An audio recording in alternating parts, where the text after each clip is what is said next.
നമസ്കാരം. വാസ്തുശാസ്ത്രം എപ്പിസോഡിലേക്ക്.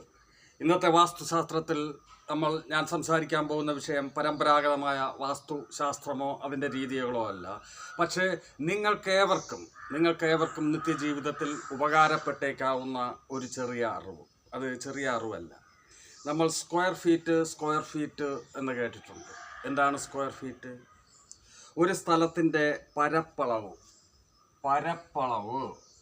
ഇത് നീളം, വീതി ഇങ്ങനെയൊക്കെ പറയുമെങ്കിലും ഈ നീളത്തിനും വീതിക്കും ഇടയിൽ വരുന്ന ഈ പരപ്പളവിനെയാണ് സ്ക്വയർ ഫീറ്റ് എന്ന് പറയുക.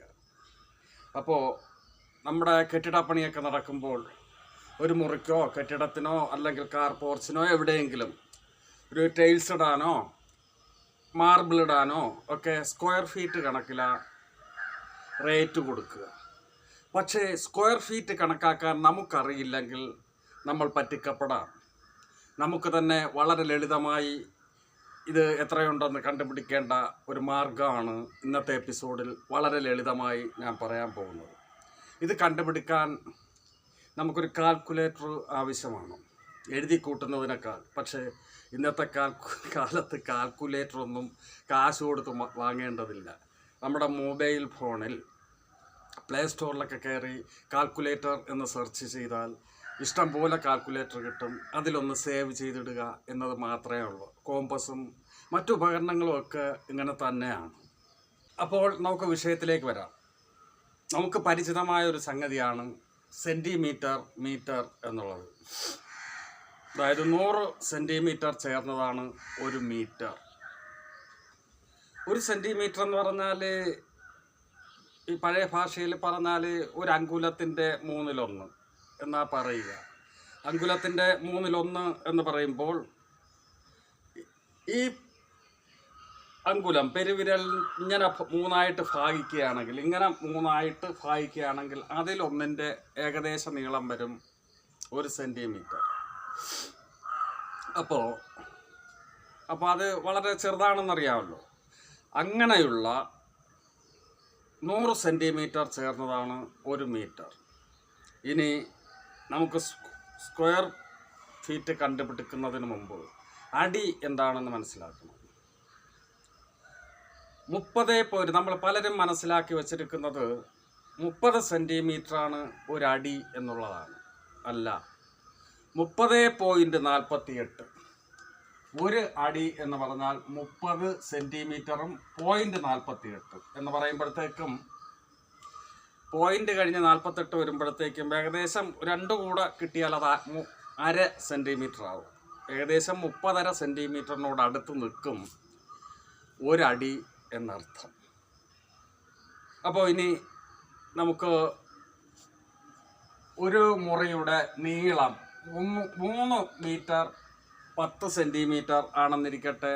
അത് നമ്മൾ 310 സെൻറ്റിമീറ്റർ എന്ന് പറയും.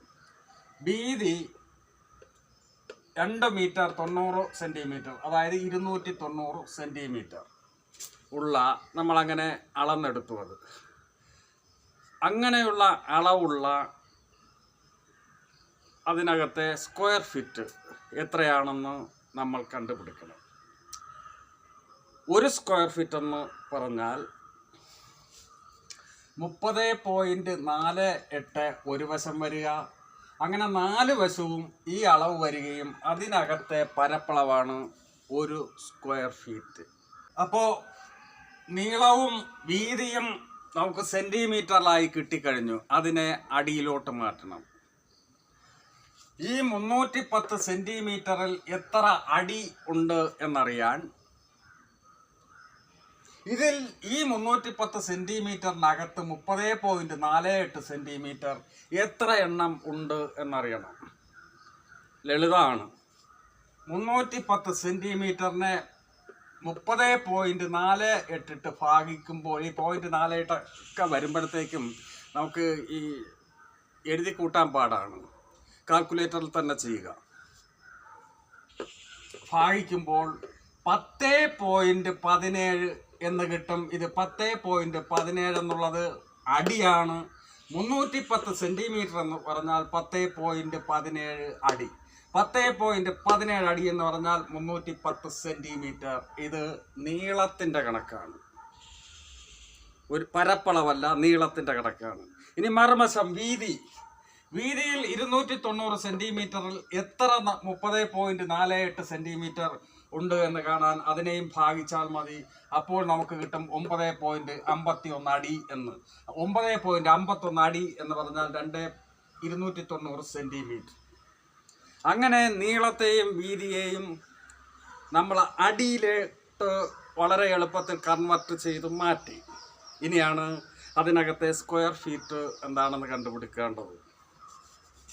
ഈ 10.17 അടിയെയും ഈ 9.51 അടിയെയും തമ്മിൽ ഗുണിക്കുക, പ്രശ്നം തീർന്നു.